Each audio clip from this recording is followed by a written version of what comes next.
আসসালামু আলাইকুম। আজকের রেসিপিতে আপনাদের দেখাচ্ছি দারুণ মজার ফুলকো ফুলকো শাহি পরোটা বানিয়ে। আর এই পরোটাটা আপনারা যে কোনো কিছুর সাথে পরিবেশন করতে পারেন। এই জন্য প্রথমে 2 কাপের মতন ময়দা নিয়ে নিলাম। সেই সাথে দিয়ে দিচ্ছি এর ভিতরে আমি 1 টেবিল চামচের মতন ঘি আর স্বাদ মতো লবণ দিয়ে ময়দাটা আমি ভালো করে মিশিয়ে নিচ্ছি।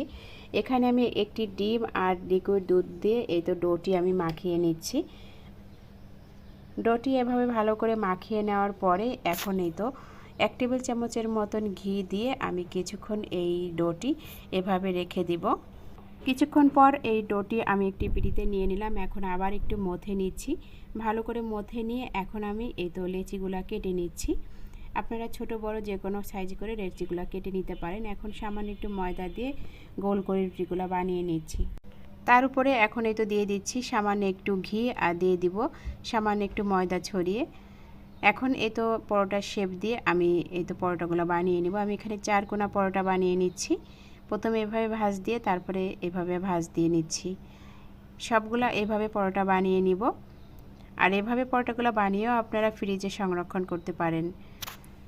এই তো আবার আমি পিঁড়িতে একটু ময়দা ছড়িয়ে দিয়ে এখন এই তো হালকা হাতে এই পরোটাগুলো আমি বেলে নিচ্ছি। খুব বেশি করে চেপে বেলা যাবে না, হালকা হাতে আস্তে আস্তে এই পরোটাটা এভাবে বেলে নিতে হবে। বাকি সব পরোটাগুলো এইভাবে আমি বেলে নিব।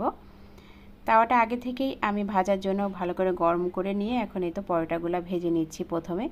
তারপর এই তো দিয়ে দিচ্ছি এখানে আমি 1 চা চামচের মতন ঘিটা দিয়ে এখন উল্টে পাল্টে পরোটাগুলো ভেজে নিচ্ছি। চুলার আঁচটা মিডিয়ামে রেখে আস্তে আস্তে পরোটাগুলো ভেজে নিতে হবে। এভাবে ভাজতে ভাজতে দেখবেন সুন্দর করে পরোটাগুলো এভাবে ফুলে গেছে। একদম ফুলকো ফুলকো পরোটা হবে এইভাবে বানালে। এই তো সব পরোটাগুলো এভাবে ভেজে নিয়েছি। আপনারাও এভাবে বানিয়ে নিতে পারেন এরকম ফুলকো ফুলকো শাহি এই পরোটাগুলা।